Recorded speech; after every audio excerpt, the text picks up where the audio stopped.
This is the Liberal Europe podcast by ELF, bringing liberal ideas into the political debate, with Leszek Jazdzewski and Ricardo Silvestre. Hi, this is Leszek Jazdzewski, and this is Liberal Europe. I'm talking today to Oleksandra Matviichuk, who is a human rights lawyer and the head of Center for Civil Liberties in Ukraine, who received in 2022 a Nobel Peace Prize. So this is a very interesting conversation about human rights and war in Ukraine, and I do really hope you enjoy this. So you said, and I quote, "You don't have to be Ukrainian to support Ukraine. You just have to be human."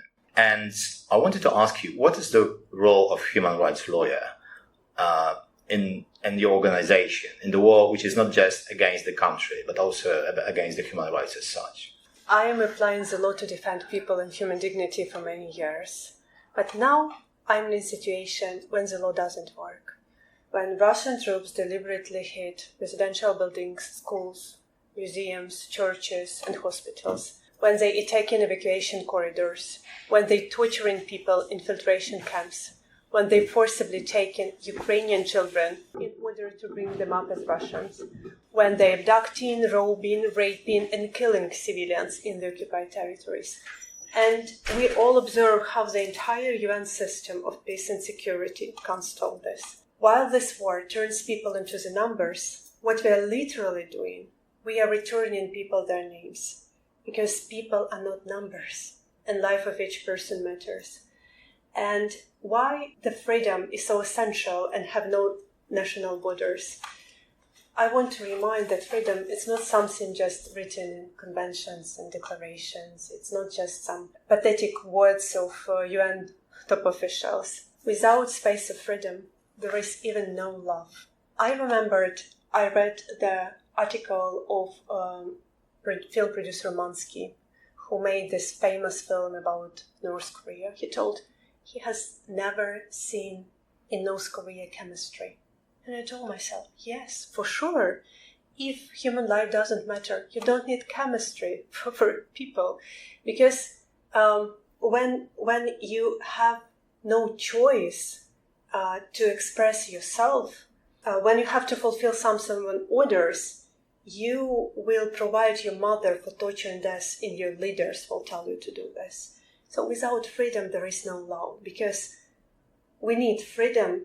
Without this, we will return to the level of our basic biological instincts. I wanted to ask you, how do you operate against the growing sense of cynicism and indifference, where people stop to care and the atrocities still continue? I think cynicism is disease. It's even more, it's a virus. And it's artificially created virus, because current authoritarian regimes, they have no common ideology, but they have common narratives.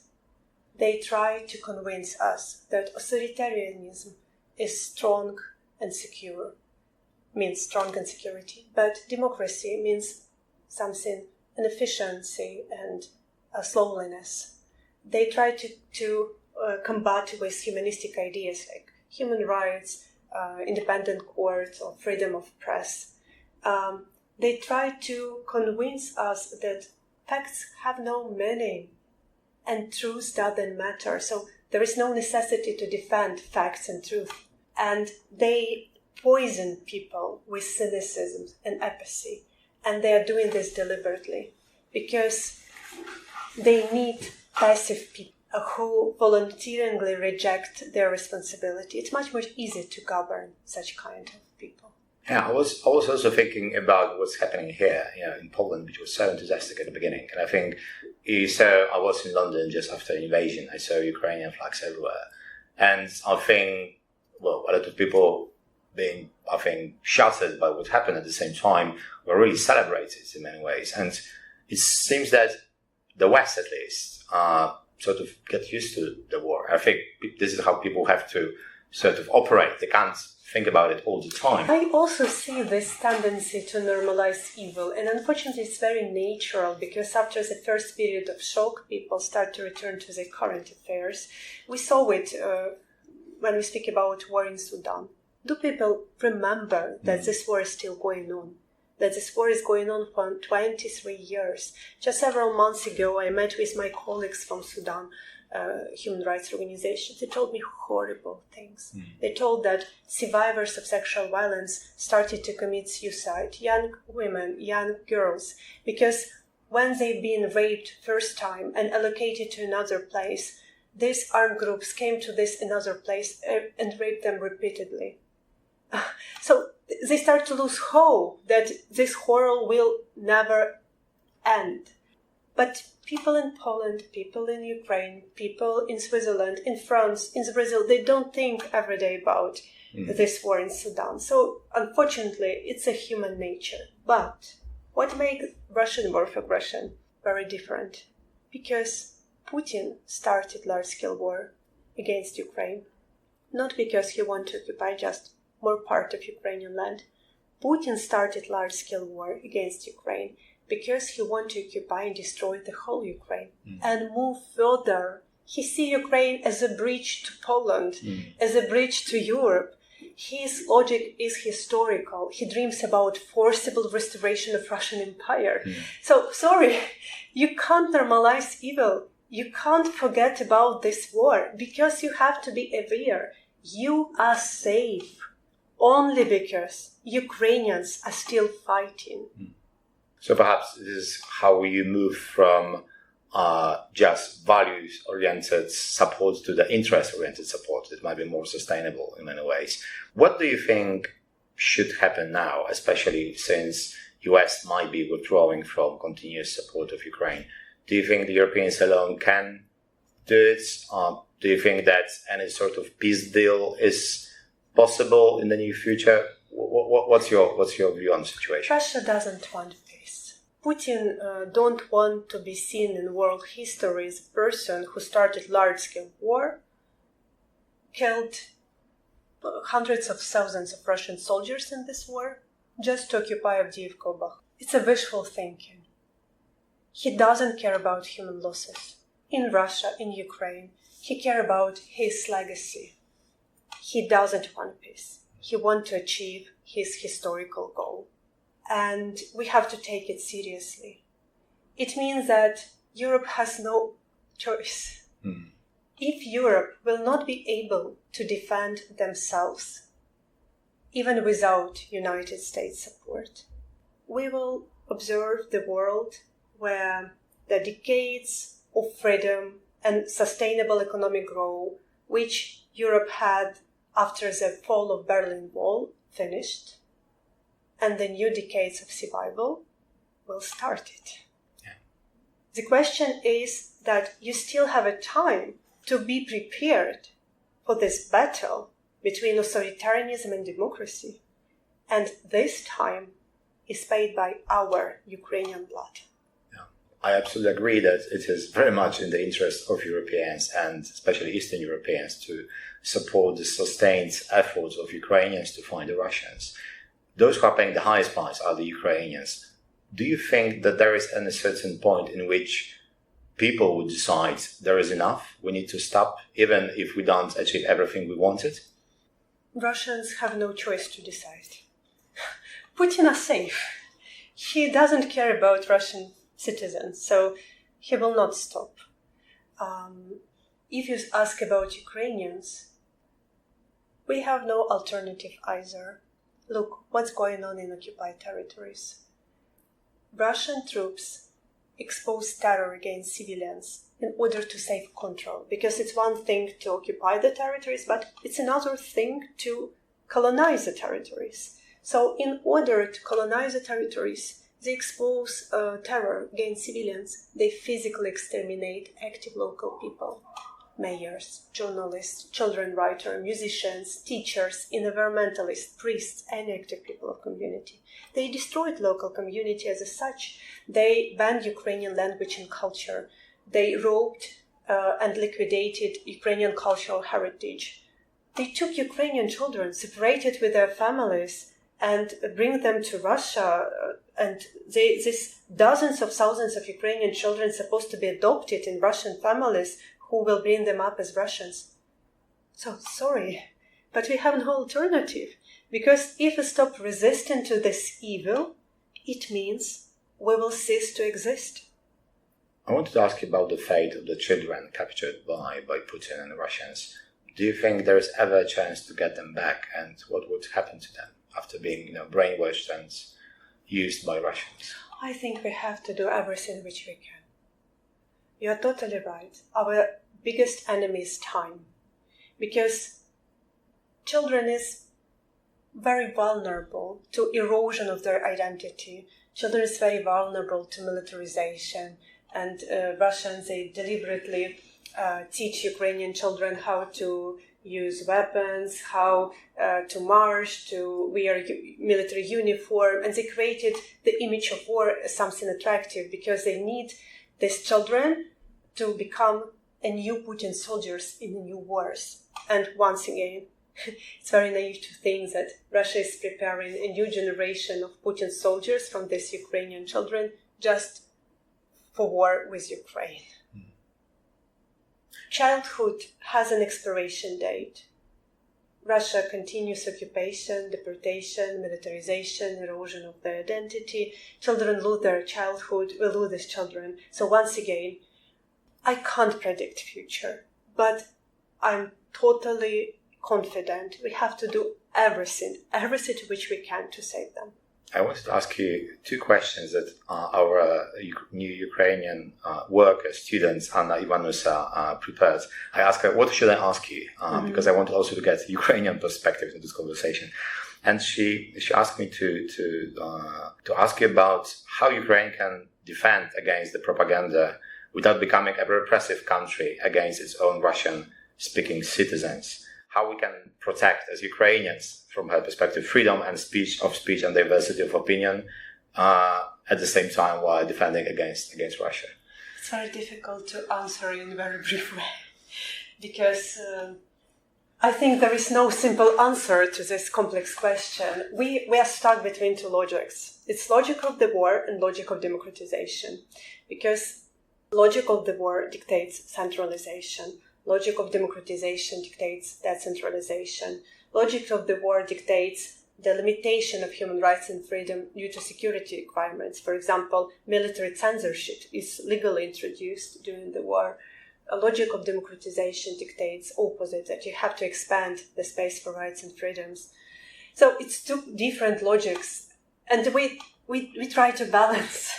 It's very difficult, frankly speaking, but we have no luxury to postpone one of these tasks for the post-war period. For example, the task of democratization, because we have no idea. Either we're in the end of the war, in the middle of the war, or just in the beginning of the war. So even in order to survive, we have to change, because small Russia will never defeat big Russia. So we have to become more stronger, and our source of resilience is people, it's local democracy, it's civil society, and it's freedom. Yeah. And I think if I will try to answer briefly to this very complex question, we as a people have always to remember for what we are fighting for. That this war has not just military but value dimension. Putin started this war not in February 22, but in February 2014, after collapse of authoritarian regime in Ukraine due to revolution of dignity, when we got chance for democratic transition, when we got chance to secure freedom of speech. And in order to stop us on this way, Russia invaded.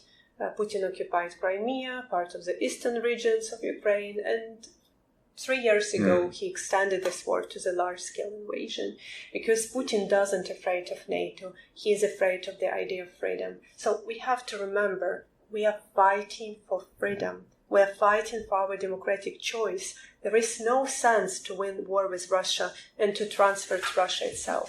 And this mental ground, this moral intent of this fight will help us to balance. It's not easy for sure. Yeah.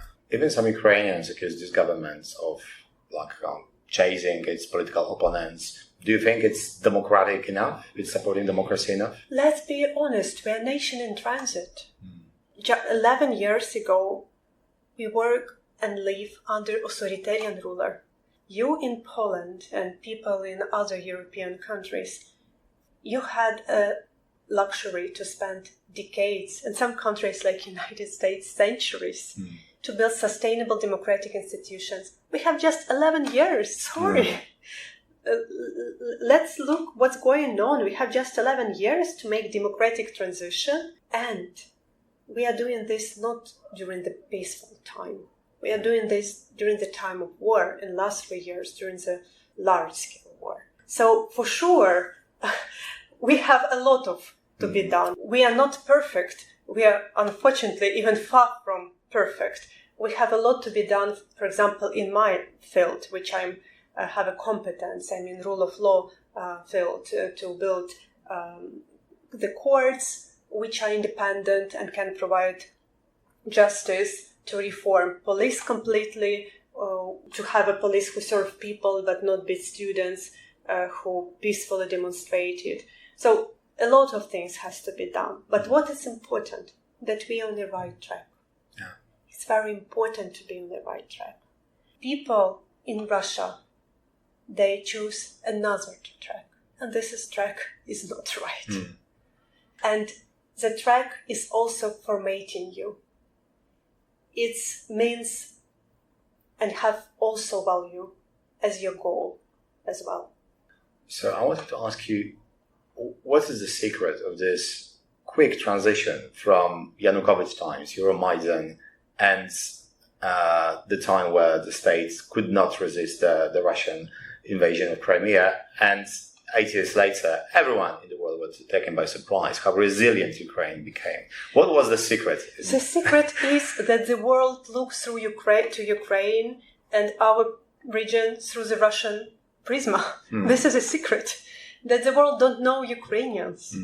Because how you try to understand the country, you take different ratings. And when you evaluate the economic development or development of state bodies, Ukraine is the bottom of this rating. And I'm sorry, just in 19th we restored our independence, and just 11 years ago, as I mentioned, we got a chance to provide reforms. So for sure we are in the bottom. But when you take the rating of social capital, power of people, we're in the top. So I think that Western democracies, they forget, it sounds very ironically, but they forget that people have power. Yeah. They evaluate our potential just through our state institutions. But when millions of Ukrainians start to support the state institutions during the first days and weeks and months of large-scale war, suddenly it becomes obvious that people have power, that this is the people who create history. We are here at the European Center for Solidarity, and you just had a panel in which you quite strongly made a case for those fighting with authoritarianism and for democracy. Do you think this perspective could be ever reconciled with the perspective of the young generation who is mostly fighting for social justice within their own democracies? I think that we have a real threat to lose freedom as such. 80% of people in the world live in non-free or partially free societies. These people who are minority, who have a luxury to vote for whom they want to vote, to say what they want to say, to fight for social justice and try to change their country for better, and are not being prosecuted for this and jailed and killed, they can lose their imperfect democracy. Because we saw that more and more people in democratic countries start to exchange their freedom for something else. For populist claims, for economic benefits, for some promises, but first and foremost for their own comfort. Because they start to perceive freedom for granted like oxygen. They forget what does it mean to live during totalitarianism. If they remember, they will fight for this even imperfect democracy, because they remember that alternative it's a hell. It's much better to have imperfect democracy and to repair this, to develop this system, to demand for social justice or for some other changes. But at least you have a right to do it. In authoritarianism, you can be persecuted just for your words. you can be jailed, you can be tortured, you can be sexually abused, and you can be killed. And this is normal in authoritarian regime. So my main message during this discussion was we have to do two tasks parallel. We have to develop our imperfect democracies, not to close eyes for the problems which we have, but parallel, we have to defend our imperfect democracies, because alternative is a hell. Many of those people accuse their governments of hypocrisy because they say you support Ukraine, but you don't stand up for Gaza and atrocities happening there. What would you respond? I'm sure you ask about it all the time. What would you respond? I respond with facts. South Africa sent appeal to UN Court of Justice against Israel to support people in Gaza. But the same South Africa said that we are neutral when we speak about Russian war of aggression against Ukraine. Sorry, this is the same double standards. This is the same hypocrisy. Let's look to Brazil. I was in Brazil during the G20 and I saw a lot of protest in support of people in Gaza. President of Brazil refused to come to peace forum in Switzerland because he told Ukraine that we can't discuss the issue of war without Russia. Okay, probably he has a sense, but why I came to G20? Because President of Brazil don't want to discuss the issue of war with Ukraine without Russia, but found himself okay to discuss the same issues with Russia without Ukraine. They even didn't invite Ukrainian official delegation to be present when they discussed the Russian war of aggression against Ukraine without voice of Ukrainian people. So this is also double standard and the same hypocrisy.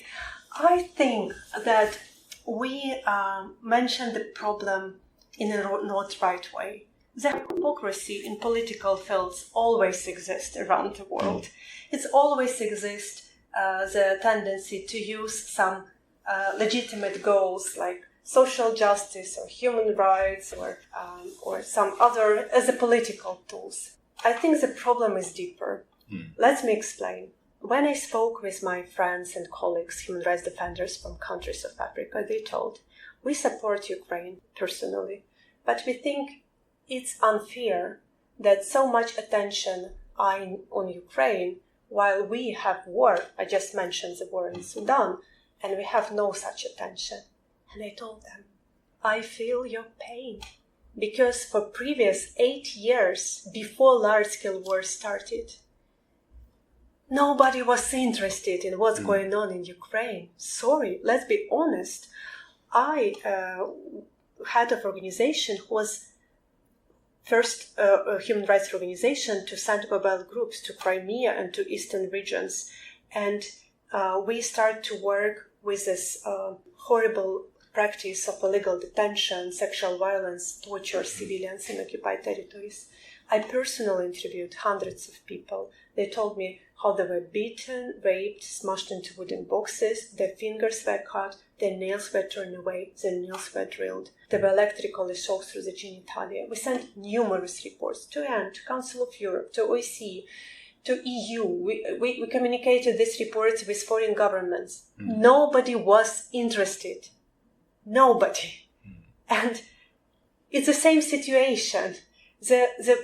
We received this focus only when large-scale war started, and suddenly European countries start to understand that they will be the next, that after Ukraine, Putin will attack Poland, Estonia, Latvia, and so on and so forth. So we was in the same position.